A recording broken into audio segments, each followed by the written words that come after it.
All right, we're going to get started, everyone. Thank you so much for coming to this Back to Basics session. Tonight we're going to go over kind of incident response, primarily around the incident response process. And what we're going to do is implement what's called a SIEM into that process. Is everyone here kind of familiar with what a SIEM kind of does? I see some. Okay, awesome. So we'll cover from a high level what that is. We actually have a demo set up. We're going to use a real SIEM. We're going to break some eggs, actually have an incident created. And then at the end, we'll cover some like free resources everyone can use. You can stand up your own kind of incident response process on your home network or in the cloud or wherever you want. So that is the kind of forecast today. So just to get us started, I have what I call the CISSP question of the night. So which is the most effective at preventing malware? EDR, which is endpoint detection and response. It's like your antivirus software. The SIEM, which is like the heart of all logging and information. Firewall, which basically is like a network layer appliance, or user awareness. Does anyone know what the best is at preventing malware? And user awareness. Yes, okay. So if you've taken the CISSP or you've taken any like ISC squared questions, they like to trick you with this stuff. When I first started, I would like have picked EDR, right? Because it's like, oh my goodness. But the key word here is prevent. EDR and firewall, they're kind of like reactive technologies. Their malware's already been introduced, they're stopping it. SIEM is great at like detecting that kind of activity, but user awareness is always best at preventing it from even ever happening. So that's kind of the logic there that the CISSP test kind of instills upon you. So a little bit about me. I am a senior security operations analyst at Pearson. You may be familiar with, they're a huge education company all over the world. They have a branch called Pearson VUE. They do like certifications. If anyone ever has a certification, they had to go to like a brick and mortar location and take a test. Really good chance you went to like a Pearson VUE site for that. I have about 10 years in cybersecurity. It's kind of flying by. The more I'm in it, the more I realize the less I know, it seems, unfortunately. And I've got a couple certifications that I've collected over the year. My wife and I moved here about 4 years ago. She's actually joined us in the crowd today. So hopefully everything goes smooth so I don't embarrass myself in front of her. But our family's been growing. We have a little corgi, a cat, and we're expecting a baby boy in September. So a lot of fun stuff going on right now. Thank you. I need to get that Python for Babies book still to get them started like really young, you know? Okay, so this is the incident response lifecycle. It is the core of tonight's presentation. There are different iterations of this depending on where you go. There's different words for each phase that companies do, but like NIST has one. SANS, if anyone's familiar with SANS, GIAC, they have their own version of this. They're all pretty similar and they follow the same pattern. So we're gonna kind of walk through these phases tonight during the incident we cause and kind of show and demonstrate how the SIEM can like help us prevent or mitigate damage from threat actors. So we are going to be using a simulated network. I have a sandbox environment set up in Azure right now. Everything's connected. It looks like it's running smoothly. Knock on wood. We don't get actually like hacked during the presentation because it is a live VM running right now. This is a high-level kind of view of what our virtual environment looks like. We have a jump box that's exposed right now to the internet to port 22 and 3389. On the local VNet, there is a database that is reachable from the actual jump box. So can anyone kind of maybe point out why this might be an issue, a security issue? It's exposed to the net. Yeah, so as Jesse was saying, so 22 and 3389, these are administrative ports. Typically you want to have these like locked down. These allow like anyone to attempt to authenticate and run administrative actions on the server. So I guarantee it right now, this jump box is probably getting like bot traffic. If I was to go into the logs, it'd be like failed authentication, failed authentication. So always good to like make sure those ports are like kind of locked down to the absolute necessity. I got one of those and you're right. Yeah. It's hammered. Yeah, it's like constant, like, Yeah. I was, when I was building the presentation, I was trying to build some queries to show everyone how the SIEM works, and I was like getting more information than I expected I would need. So let's start an incident. Okay, So I'm going to build kind of a scenario here. There is an IT administrator who travels a lot. He's awesome. He's super intelligent. He's great at his job, but security controls are slowing him down in his work. So he's decided that he's going to deploy jump boxes around the different cloud environments to make his job easier. So what he's done is he has a jump box that's exposed to the internet. He can log in and then do whatever he needs from an administrative perspective. In this scenario, his credentials have been compromised. Maybe he was phished. Maybe there was credential exposure somewhere. So we are acting as a threat actor. We know those credentials, and we're going to log into his jump box right now and start to do some stuff and kind of learn more about the environment.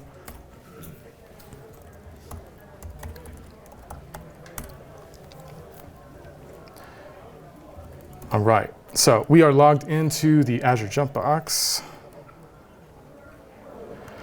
Now, if anyone here's done like Hack the Box or like OSCP or any kind of like capture the flag, usually there's like a multiple phase approach to these challenges. They'll give you like access to a system, and then you have to like enumerate what's on it, and then maybe enumerate what's adjacent to it, and you have to run certain commands. So what's good for defenders, blue teamers, is those commands are great at like detecting possible malicious activity. So we're the threat actor. We're going to start to try to like enumerate. So one of the first things you might do is try to see like what operating system this is, right? You can do this by like scanning it from an external perspective, but you're always going to get the best information right from the host itself. So that's something we can check. We might want to see like what processes are run as this user. So Linux uses something called cron. It's kind of like a scheduled process that runs. An OSCP tactic is to inject processes into those cron jobs to elevate privilege. But maybe this account doesn't need to elevate privilege, so let's check that. So what this command ID tells us is that we are full sudo on this box. We have basically administrative rights to do anything. So this is great. We're pretty much like, we know we have a great victim here to start an attack with.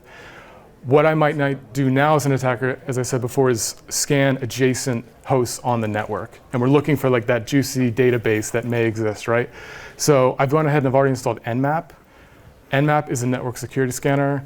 It's super powerful. You can do enumeration. You can do vulnerability scanning. You can do some brute force attacks with scripting in Nmap. So just for the purpose of this demonstration, I'm just going to do Nmap to scan the network and try to find anything else that may be on there.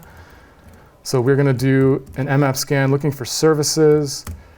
We're using the SV flag for that.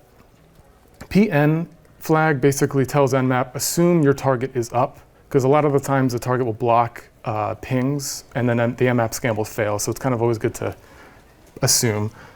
And then we're going to scan this host here.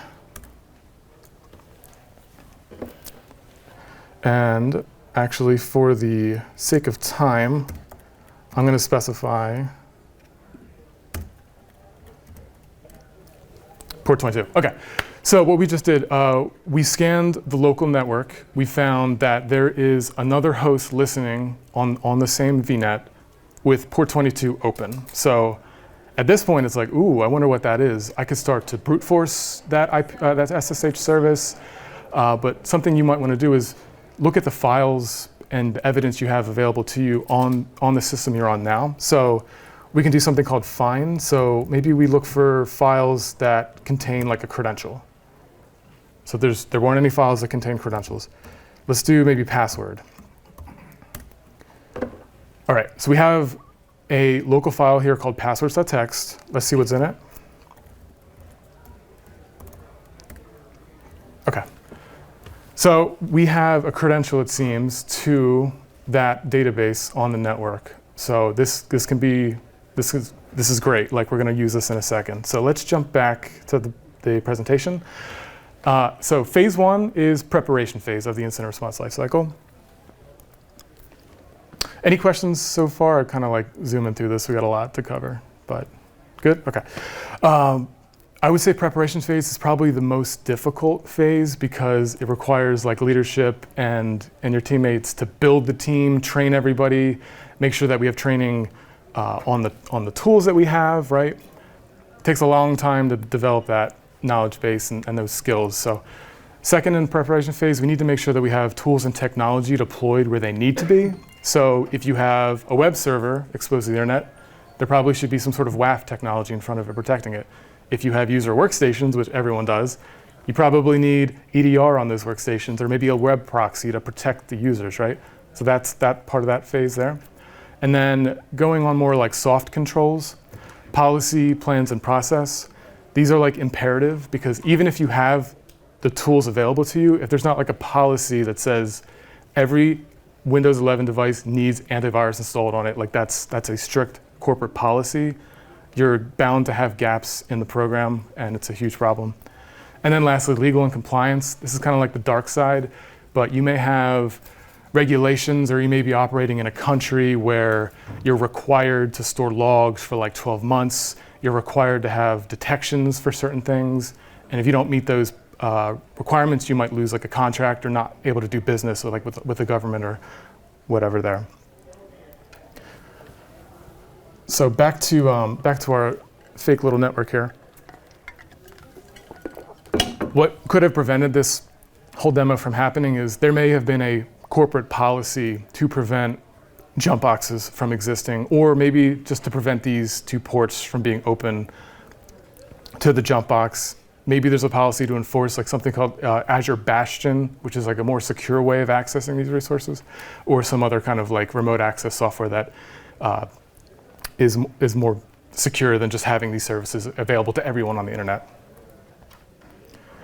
All right, so moving right along. Phase 2 is the identification phase. So let's say we have our tools deployed, we have all our controls up. Now we want to start collecting all those like juicy logs that everything's generating. They're super noisy, but they're happening everywhere. So part of the identification phase is identifying what assets you have and making sure you have proper logging coming in from all those assets. So it can be workstations, servers, Active Directory, whatever you have running, you should probably have logs for, and it all needs to go to that central location, which is the SIEM. Once we have all those logs flowing, healthy pipelines, then we can start to develop detections on those logs. And then the final part of the identification phase is, as a security analyst, you may just go out and do like threat hunting, or you may notice things come through that may not be detections, but they're weird, like software installs that shouldn't be happening, like remote access tools and such. So that's kind of another way to identify evil in the environment. So with our kind of baby little network here, these are the sources that I could be collecting. I'm not collecting all of these, but Azure, AWS, Google, they have cloud native alerting. So AWS has something called Guard Duty, CloudTrail. Azure has something called Defender for Cloud. Google has something called Command Center. These are all like cloud native sources that you should be ingesting because they generate alerts almost on their own, right? You have to do some tuning. The next is the actual virtual machines or the hosts. You can collect endpoint logs, or you can collect EDR telemetry. So if you have like SentinelOne or Defender for Endpoint or CrowdStrike, they may generate their own logs because they are monitoring the hosts to look for evil as well. So you could collect those into the SIEM. And then there's the different types of services you could collect. So we have a database here. Maybe we want to collect database logs. Maybe if it's a web server, you collect the web service layer, application layer logging from that web server. And then finally, the network itself, we can collect telemetry from the NetFlow. And all that fun stuff gets forwarded, bundled together nicely, and it gets shot off to the SIEM. So the SIEM we're using tonight is Azure Sentinel. There's a million, I won't say a million, but there's a bunch of great SIEM offerings. Sentinel's advantage is I can access it from anywhere, and it's just easy to kind of spin up a demo environment. So the way tonight's presentation works, the jump box and the database have something called Azure Monitor Agent installed. This is like a native extension or application that gets installed on Azure virtual machines. These are sending those logs to something called a log analytic workspace. This is like a bucket for logs in Azure. All these concepts are pretty much the same for like AWS and Google. You may compare like a log analytics workspace to like a S3 bucket or something, just a place to store all the logs. And then Azure Sentinel, this is the Microsoft native SIEM. It sits on top of the law, and that's where the detections live, and we're monitoring constantly, like if anything weird goes off. So I'm gonna jump into the SIEM really quick. An S3 bucket stores login data. Thank you very much, Google. All right. Okay, so this is the Azure portal. This SIEM is not free itself, but if you have like a student email or if you have like a fresh email from Microsoft, you can sometimes get like a credit to mess around with it. It's not too expensive either. I think for the past couple weeks, I've generated like $2 worth of expense just messing around. But once you get to the Azure portal, we can jump into Sentinel.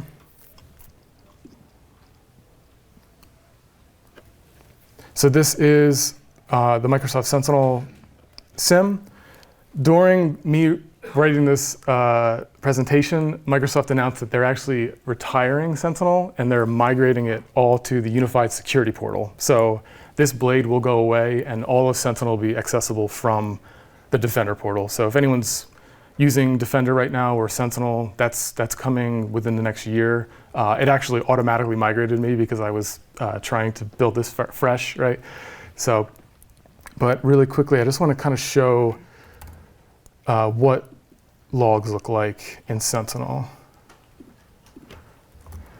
So the Linux agent that's sending logs comes in through a table in Sentinel called syslog. Is this too small? Can everyone kind of see this text? Let me see if I can make this bigger. We can see it. Okay, awesome, thank you. So every SIEM has its own query language to look into the logs. Google has something called URL. Splunk has their own like query language.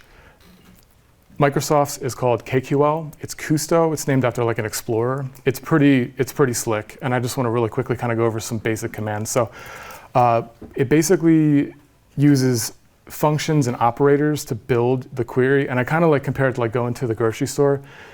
You can load all your logs and then kind of pick things off the shelf with what you want. So what we're going to do now, I'm just going to take like 100 logs.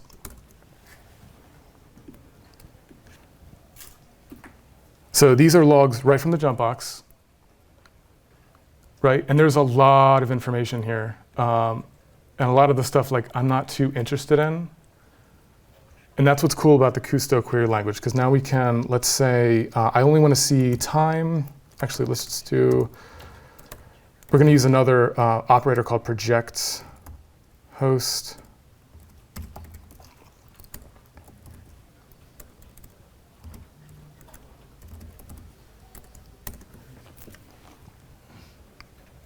Okay. So now we're only seeing IP address, the host name, and the severity level, right? That's much easier, that's cleaner to look at. And then we can take it even a step further. We can use actual functions to summarize the logs live. Okay. So of the bucket that I just pulled, I've got 96 info logs and 4 notice logs. So let me go a little bit wider with this. And then the last thing I wanted to show is render. So you can actually render graphics with the language itself. And SIEMs can do this with like dashboarding and stuff, but like as a security analyst, sometimes you just need a little visual representation for the hunt you're on right now. You don't want it to build a dashboard. So render's super powerful for statistical-based detections. And I'm going to go over that in a second, but like a failed authentication attacks can be great to render like a spike and oh, something bad is happening during this time. Or it can be good for troubleshooting too. Like there's an issue that happens every 8 hours. Like maybe it's a vulnerability scanner that kicks off and it's not an issue or something like that. So that's kind of the Kusto query language. I'm going to jump back into the presentation now. So there are 3 main types of detections, and there's a couple ways to spin this as well, but this is the way SANS does it. Atomic detection is looking for specific values. So you're looking for like hash values or IP addresses. A lot of atomic detections work off of threat intel feeds. So you might be getting like a threat intelligence feed from like Microsoft or FSISAC, and then you can have detections that look at that data, compare it to your logs, and be like, oh, snap. Microsoft said this is bad. I just saw my computer communicate with that bad domain, like alert on the detection. So that's atomic. Statistical, this is about math and kind of the deviation from the normal. So statistical logs will fire when something happens like a lot, or maybe something doesn't happen or it drops. So 2 examples of statistical, if your log ingestion feed drops down to nothing, this may trigger and be like, hey, you have an issue with your log pipeline. Or you have like a CPU spike, or like I said before, failed authentication spike. Now we may be dealing with like some sort of brute force attack. We might want to look at the source of that traffic and block it. And then the last, behavioral. This one is the most complex. Behavioral detections typically take information from multiple log sources and put them together. So an example of a behavioral would be I log in from a new location, like a new IP address, a new city, and then I basically run some sort of process that deviates from the norm. And these are super powerful because it can indicate like a user's compromised. But like, let's say I work in like HR and I access a certain number of like SaaS applications and that's it. And then one day I log in from another city and I boot up PowerShell and I start running like Powersploit. And it's like, okay, this is like something is going on weird here. And that's an example of like a behavioral detection. So I'll stop there. Any quick questions while I take a sip? Awesome. All right. Okay, so we're going to jump back into the SIEM to kind of go over how detections work in the Microsoft SIEM. So I'm going to go to Defender here. All right, So Defender calls their detections analytic rules, but basically the same with all SIEMs. And I just want to give an example of like what detection might look like in a SIEM. So this is a failed login authentication to Azure portal. There's a description right here. This is the log source it's looking for. This is a table. If we went back to Kusto, we could actually query this right now. This detection's linked to a MITRE ATT&CK framework credential access. You can actually put that in the KQL when you build a rule. It's kind of cool. And then Microsoft builds this map out for you. Other SIEMs do it as well. It's kind of like the norm now. And then this is just like the KQL we did earlier. Obviously, someone way smarter and way better at this than me wrote this because it's quite extensive, but that's the logic behind the detection. And then these are the frequencies. So this rule runs once every day, and it looks at 7 days worth of data. If it sees something that matches, it fires, and then that'll show up in the incident pane, and we'll go in there in a second. So for this demo, I wrote a very baby detection that takes the Linux logs you're getting and is just looking for signs of Nmap, right? And this is like a built-in detection for a lot of like SIEMs anyway, but I'm not paying for the Defender license for this right now, so I have to write everything from scratch. But that's what the detection is looking for. So let's go back to this. Okay. So now that we kind of understand that where logging is going, how detections are built, as an attacker, I'm going to now try to pivot laterally.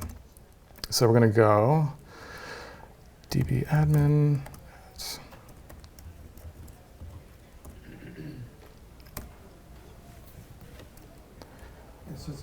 Thank you.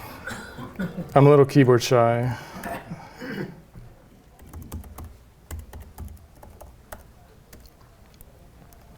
Okay, so as an attacker, we were on the internet, we logged into the jump box, we found a credential, we're pivoting laterally to a database. We're making a lot of noise right now, right? So there is a lot of opportunity for defenders to alert and detect this stuff. So there's a lot of great enumeration scripts out there that leverage like PowerShell. So I may, as an attacker, elevate my shell to PowerShell and then try to go grab something called like Powersploit, which basically is like it's using native technologies to enumerate the system that may not set off alerts or cause mayhem. But what I'm trying to communicate here is there's a bunch of things that I've kind of tripped over that hopefully the SIEM is collecting and logging and can alert on. So let's jump back into presentation. So the third phase is the containment phase. So the containment phase is all about containing and minimizing the blast radius of the damage as quickly as possible without taking down production or causing like operational issues. So this phase, we want to take containment actions depending on what the incident is. We're gonna go over some basic containment actions in the next slide. While we're doing these actions, we wanna make sure this may impact production. Like we may need to take a server offline that's serving something very important to customers. We need to make sure that we're communicating with like the asset owner and our own teams during this whole phase.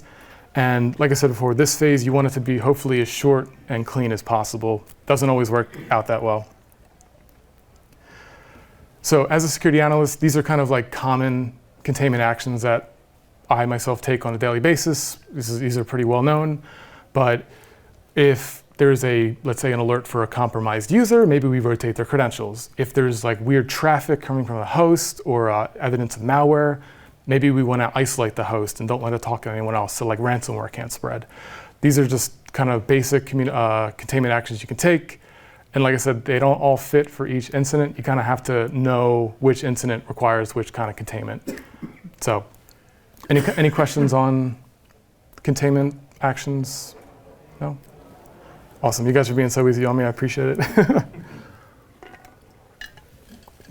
All right, I wanted to share some kind of open source tools that if you are on a SOC, you can leverage to like improve your program. So this is called Aura Response. This was developed by a colleague of mine, but what it basically does is it takes the incident response process and it breaks down actions that every SOC analyst should take based on the phase you're in and the tooling that you have available to you. So I'm just gonna make this up, but let's say you have Sentinel-1 installed. This, you as a SOC analyst, you may have a process that's outlined here on how to actually go into the platform and do the action and do your due diligence. So this is a great exercise to take because maybe you might find some gaps in your own process, like, oh snap, like we don't know how to add an IP block list to the firewall. This is kind of what these are designed to help organizations take advantage of. Another one's called the React framework. Very similar. It's taking the MITRE ATT&CK and kind of flipping it. So it's saying like, if there's this MITRE ATT&CK tactic, how can a SOC react to it? And that's how these get mapped out. Our response and React are very similar in that regard. So awesome stuff to look at. And if you're just learning, like there's some great examples online of these already deployed. So you can kind of like go through like what an actual organization may have deployed. So. I have a question on that. Yeah. Do you accompany those matrices with, say, a playbook? Exactly, yes. So if, like, let's say the containment phase is isolate a host, the playbook would be custom to your organization based on the capabilities that you had available to you. So if you had CrowdStrike, you would have a CrowdStrike process linking to that item in the life cycle. It's a great question, Jesse, thank you. All right, eradication phase. So this is very similar to containment, but this phase is where we know where the root of the evil is, and we're trying to remove it and keep it out of the environment. So an example of eradication may be, we've identified that the attacker entered via a vulnerability on one of our web servers. So eradication action would be, one, maybe isolate the server, get it patched to where that entry point no longer exists, and we've basically eradicated the line that got into the network. And eradication can also be like blocking sources like hash values and stuff like that. Containment and eradication kind of go hand in hand, but eradication assumes that they are gone now, they are not getting back in. A lot of the times what'll happen, like I said, it's a circle, but you may contain, you may eradicate, and then like boop, identified another issue, contain, eradicate, boop. So they may kind of jump back and forth. All right, so we're going to jump back to the SIEM, and we're going to do some eradication. So I'm going to, I forgot to show this. So while the attacker was doing all that fun stuff. The SIEM was listening, our alert was listening, and we've triggered incidents. So these are the Nmap incidents that fired during the presentation. This is what it looks like in Microsoft. They build like a threat map out. It's pretty cool. A lot of SIEMs will do this now, but it'll basically take what they call entities, and the entity can be like the IP address, the host name, the domain, whatever, and they'll map out like where it goes. So this can kind of get crazy for like phishing, because there may be like 10,000 entities that all got the email or whatever. But for single isolated incidents, it works great. So we can see the jump box on that IP address was doing some sort of Nmap scanning activity. This is weird. This is not a normal process for the organization. We are now going to take containment and eradication actions on that. So like I said, I don't have an EDR installed on these. But what I do have is Azure native controls, and I'm going to just shut these off. And that'll also protect them from getting hammered right now from weird IP addresses. So if I go back to the shell, we can see that, oh, I'm an attacker. Oh no, I just got powered off. I've lost my access to the internal network. So boo-hoo, they start to cry. And then we cheer in success. So awesome. All right, moving right along. So after you've contained, after you've eradicated, now we're in the recovery phase. This phase can get kind of scary if you're not constantly practicing like disaster recovery and business continuity practices within your organization. But on paper, it sounds great. So recovery is the steps you take to return to full operational capability. Recovery may be rolling back an operating system, rolling back a database, and then, like I said before, you may patch to eradicate, but you also want to verify like that these efforts were successful. If you're rotating a credential, verify that the user actually went and did it, or based on the log, it was successful. So recovery, kind of a small phase, kind of a small slide here, but it's kind of crazy in real life. And then finally, the lessons learned phase. Possibly one of the most important phases. This is after everything's done, everything's been recovered, we're back up and running. This is where you need to take all that information and use it because it is gold. There's a phrase, never let a good breach go to waste. Whenever something bad happens, make sure you have a detailed timeline, because if you can communicate that in a healthy manner to leadership and adjacent teams, you can get a lot of things fixed during that short time frame after an incident. So in the lessons learned documentation, we want to have key findings.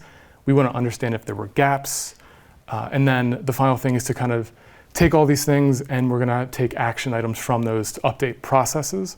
And then the way this works is we take all those actions and they go around to the number one phase of preparation phase, and then this whole thing starts over again, right? So that's kind of the lessons learned phase. If we look at our little network here, there were a bunch of lessons to be learned. Those admin ports probably shouldn't have been exposed.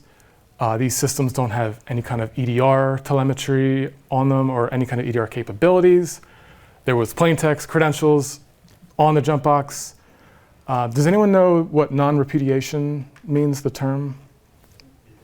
So it means, it's like like a measure to make sure that you won't deny that an action happened. Exactly, yeah. So it's basically, the problem in our environment here, we had like service accounts being used. And to your point, like it's hard to determine who used that service account. So if you have a team of like 10 engineers and they're all sharing accounts that can't be linked back to them, it's kind of hard from a logging perspective to know who did what, and it can make detecting evil harder. So yeah, so thank you for answering that, exactly, non-repudiation. So, and then kind of finally the lack of network controls. Maybe like this jump box shouldn't exist, or the database should only be accessed in more secure authentication methods. Okay, all right, we are pretty much wrapped up, but I did want to cover some free resources that everyone can access. These are 4 SIEMs that everyone today can go out and just leverage right now. Elastic, super powerful. it's kind of like a 3-part package. It's called an ELK stack, and it's Elasticsearch, Logstash, and Kibana. Elasticsearch is like a Google search, kind of what we did with KQL, and it uses, I think it's like a EQL. Actually, I think it is called KQL also. It's Kibana query language. But yeah, E is the search capability. Logstash, like the log analytics workspace, that's where all the logs are getting forwarded to. And then Kibana, the third piece, is the web service that you as an analyst will log into, and you'll have like a beautiful dashboard, and you'll see the logs coming in, and you can make dashboards and all this kind of fun stuff. Elastic, from what I understand, it's still free. You can deploy it, not in a business environment, obviously, but at home, no problems. You can do that in AWS, right? Yeah, you could spin it up wherever you want. Sometimes people want to keep it on the home network, but if you want to go all out and learn cloud security, SIEM technologies, do it all at once, yeah, more power to you. Second is Splunk. I think most people have heard of Splunk before, know Splunk. It's probably like one of the industry leaders.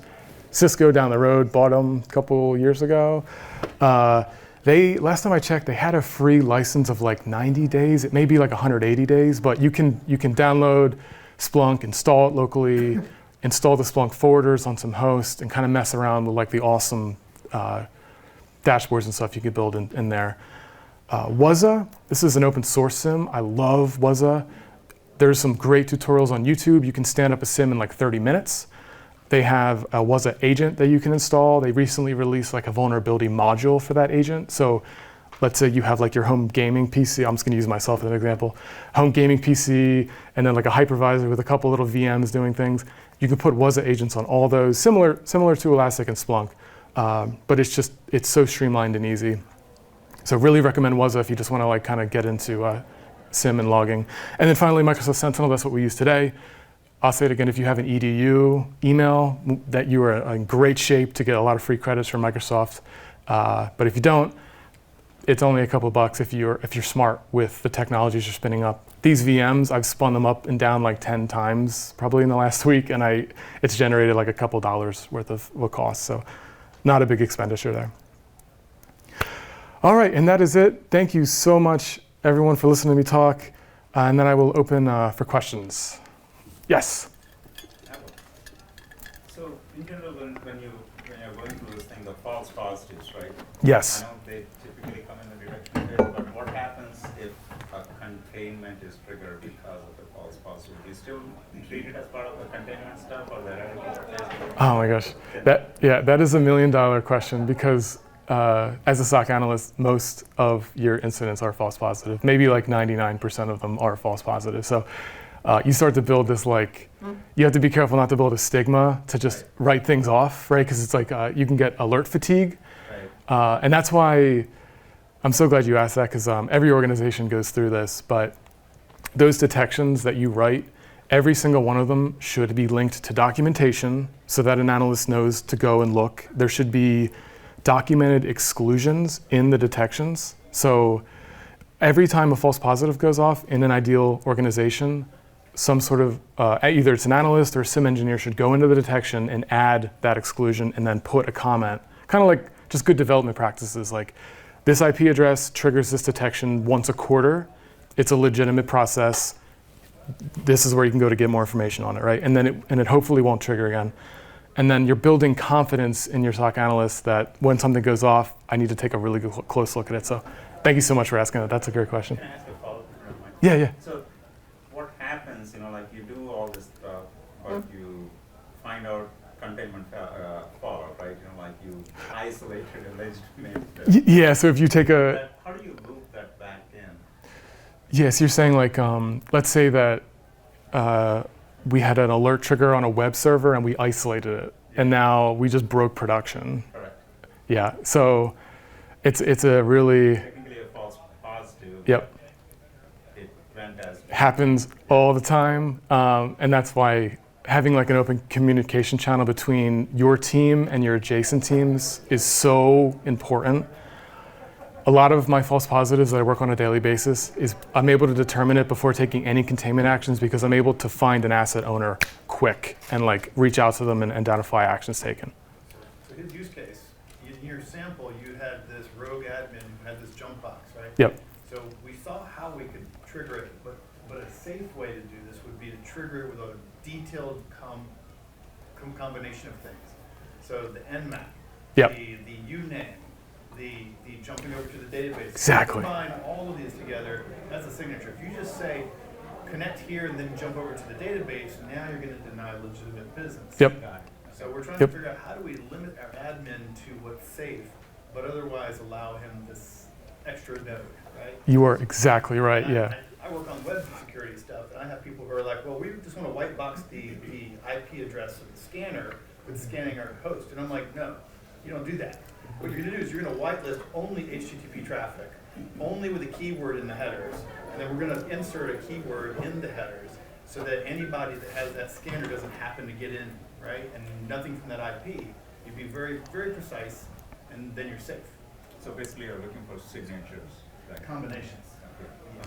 Yeah, like Qualys, like you said, will inject Qualys somehow, somewhere, like either in the URI or in the header, and then you're exactly right. My detection, super basic, pretty much will cause false positives with like red teamers and stuff like that.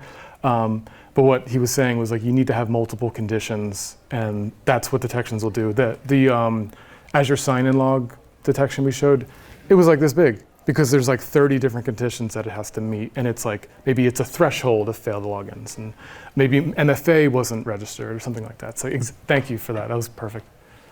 Yes. Yeah, so thanks for the great content. So, Oh, appreciate it. Thank you. so you had 5 phases: preparation, detection. Yep, 6 altogether. Yep. Altogether. So is it based on some industry? Yeah, great question. So SANS has their own version of this. NIST has their own version. I'm sure maybe even like CrowdStrike, other large security companies will have their own version of this, but they all tend to follow the same process. Some of them have like different words for things, like lessons learned might be like future challenges or something, but yeah. Yes. What's stopping a smart attacker from logging into HR example that you gave and just looking at the HR files and saying, hey, this person works in IT, works in security. Yep. And then searching through for the credentials for him from the dark web or whatnot, and then hopping on over and then using his wide range of access to some of the security tools. Yes. No, that's a great question because that's what attackers are doing now. They'll find a credential, they'll get in, they won't do anything. They'll just sit and just chill. And then all of a sudden you have like a spray of alerts 3 months down the line, and then you contain it, but you actually didn't contain it because the actual issue happened months ago. And sometimes logs will roll over. So that's where I'm glad you asked this question because log retention is really important. Like most organizations will retain logs for 12 months because just because something happened today doesn't mean the root of the cause happened like 6 months ago. I had somewhere else to go with your question though. But yeah, so detections, most SIEMs are gonna have hundreds of detections and they're all gonna be using the same log source. So the actions I did might not trigger detection, but maybe like the network logging may trigger detection because that's a weird source they came from, right? So you wanna layer kind of, just like layered security in general, layer the detections to make sure you're covered. And that's why using the MITRE ATT&CK framework is so important for that because you wanna make sure you have multiple detections for each type of technique and tactic because you don't know who your attacker is gonna be. Yeah, great question, thank you. All right. Think we're good for questions? Awesome. absolutely. Thank you all so much. Really appreciate it.